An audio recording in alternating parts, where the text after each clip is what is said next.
There's an interesting report about something that I think is going to cause a major headache for Donald Trump.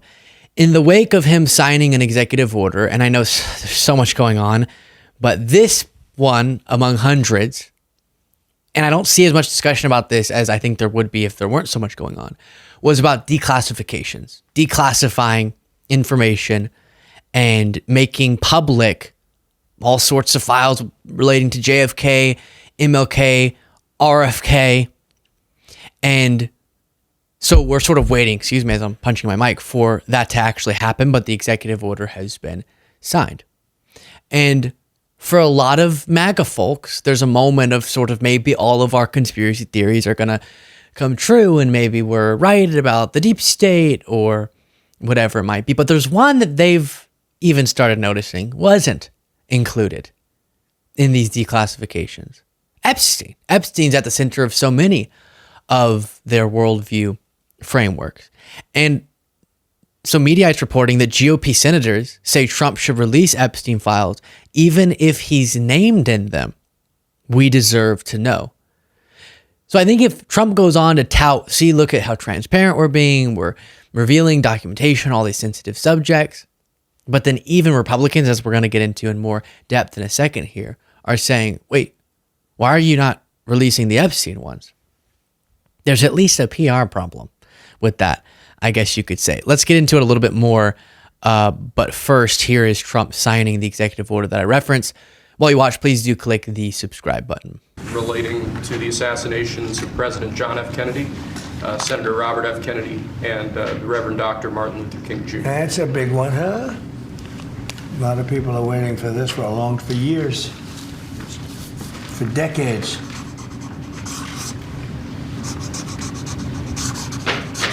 And everything will be revealed. So aside from everything that we're talking about, there is real concern about why Trump's signature looks that way. Why is his last name is Trump, Trump. Why is there like 38 squiggles in the last name part of the signature? Everything will be revealed. That's not the last name Trump, no matter how squiggly you make it. What the heck? Very bizarre. But then you have this reporting, given that there was missing elements to that from what MAGA has been demanding. So you did have President Donald Trump sign an executive order on the Thursday declassifying government files on the assassinations of former President JFK, Robert Kennedy, and Martin Luther King Jr. Trump said while signing the order that everything will be revealed. But it's hard not to think back to the clip I've played for you so many times, which is this. Would you declassify the 9/11 files? Yeah. Would you declassify JFK files? Yeah. Would you, I did a lot of it. Would you declassify the Epstein files? Yeah, I would. All right. I guess I would. I think that less so because, you don't know it. You don't want to affect people's lives if it's phony stuff in there because there's a lot of phony stuff with that whole world. But I think I would, or at least Do you think that would restore trust? Help restore trust? Yeah, I don't know about Epstein so much as I do. Okay, so what's the point that I always make? It's not that I'm trying to make associations or allegations that don't have very, very well substantiated evidence to them, because we get with Epstein, given the disgusting criminal that he was, sex trafficker, that any conversations with him in them sometimes can get to where you're stretching the allegation you're making about the person that's connected. Okay, so I'm just talking about only what we know and also using this as an opportunity to prove other points. So the point that I do think is important is the hypocrisy. If Biden had run on declassifying all these things, and then when asked about, well, what about Epstein stuff? And Biden had gone, I don't know about that. What would the MAGA reaction be? See, we knew it. The Democrats were pedos. See, the QAnon sex trafficking with all the Democrats and the ripping of the faces off and all that is all true. Because they use the very real story, by the way, of Epstein's tragedies and the disgusting stuff that he did as the real world proof they need to say all of their other conspiracy theories about the global cabal, this, that, and the other thing are correct. But that seems to be strange when the conspiracy theories always center around it's Democrats or rhinos that they don't like that must have had the trafficking ring going on at the pizza shop or this, that, or the other thing, but they ignore that Trump had one of the closest relationships with Jeffrey Epstein. And yes, Epstein had relationships with a lot of powerful folks. You're not saying every one of those was guilty of a particular thing, but instead, there's a big amount of hypocrisy there. And then you are left to wonder, what did Trump know? When did he know it?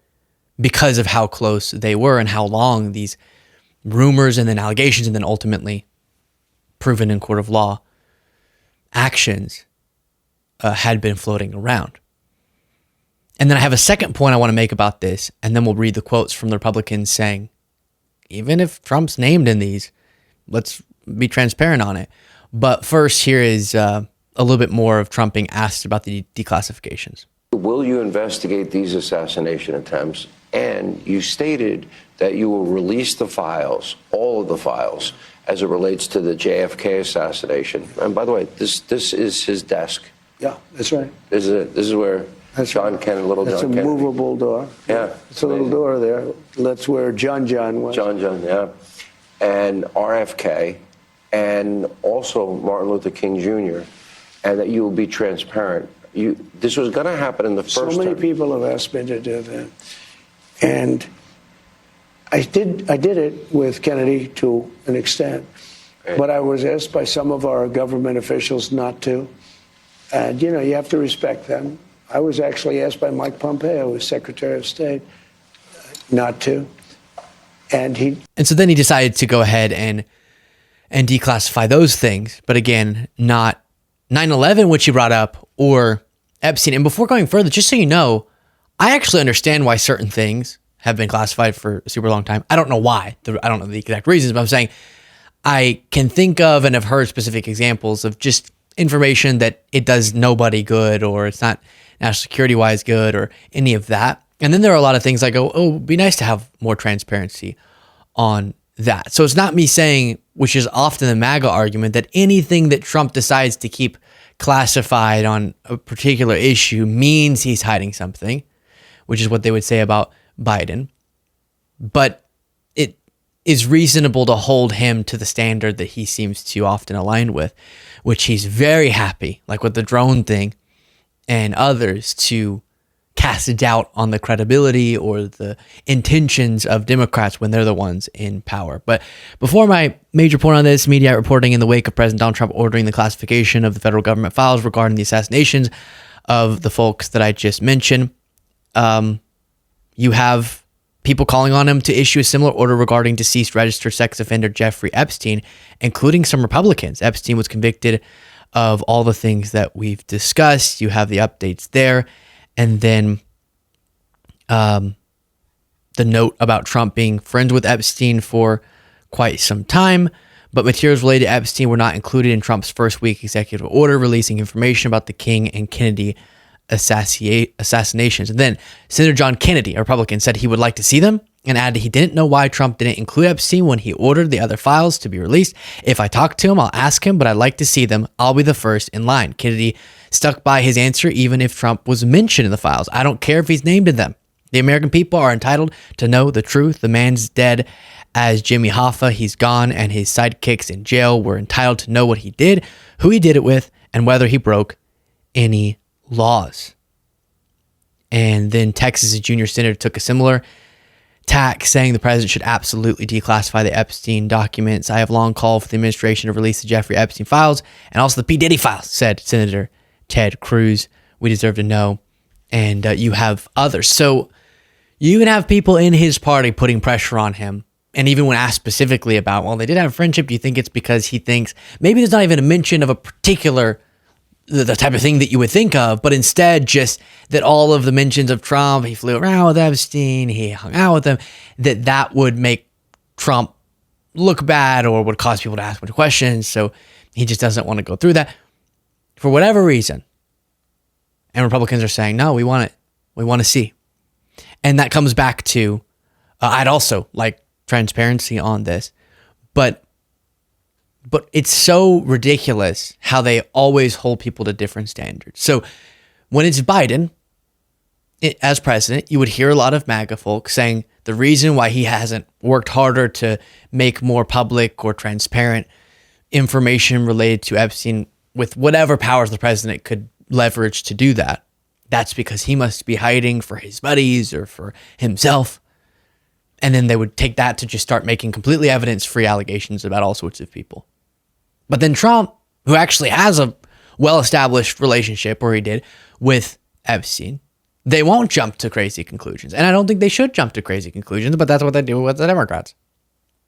And then here, they're not assuming bad intentions with him choosing not to declassify this. So that's number one, and I've made that point many, many times. But the other thing that was running through my head as I was reading this story was Trump is the guy in power now. So a lot of the conspiracy theories, a lot of the right-wing ideology thrives off of believing in this power structure and this cohort of folks in power that are engaged in all sorts of activities and all sorts of conspiracies that can't really be proven, but they're definitely there, and this deep state is the cause of all of our problems and is evil and is satanic. But increasingly, Trump's clearing the federal workforce of anyone who's not loyal to him. He is the most powerful person in the world himself. He is the elite of all elites. So this elitist cabal, if there were one, he'd be a part of it, right? And that's what breaks down their framework. If there really were this deep state globalist cabal that had the type of power they say, such that they could do all the criminal acts that they allege without getting caught, they have that power over every media institution, every journalist, all institutions of money and wealth. If there was actually that, you think they'd ever let Trump get to power? Or do you think they'd let him fill the entire federal government with loyalists? Or at least try to? And he's making a lot of progress? No. So any of your beliefs about the powerful government or what the government's hiding or what the deep state doesn't want you to know, Trump's kind of the guy. That's what's so weird. But they suspend disbelief or they allow themselves to sit in the cognitive dissonance of a belief about this cabal that Trump is fighting. But when Trump starts to exhibit that he has the type of power, that he has the most amount of power, that doesn't change their framework. Do you not concede that maybe this deep state that steals elections and that rigs all of the media against everyone and rigs every trial against Trump and has this whole trafficking ring and that derives adrenochrome, take it as far as it goes with some of the conspiracy theories, that doesn't comport with Trump being the most powerful person and now having loyalists in so many of the most powerful. There's not secret positions that actually are running everything. Trump's right now doing the deep state, you say there, the bureaucracy, he's the one clearing a bunch of them out. But they don't change their stance on it at all. And so you can't blame everything on the deep state Democrats. You can't pretend like all of our problems are because of that organization, when by every metric of power, Trump's one of the most elite people. And so if you're going to look to the elitists, it just might not be as simple as MAGA likes to believe for their political purposes. There are elites, but just often they're not doing what they say that they're doing. And often Trump is exacerbating the problems that elite folks are also contributing to, because he is one of them. Share your thoughts in the comments.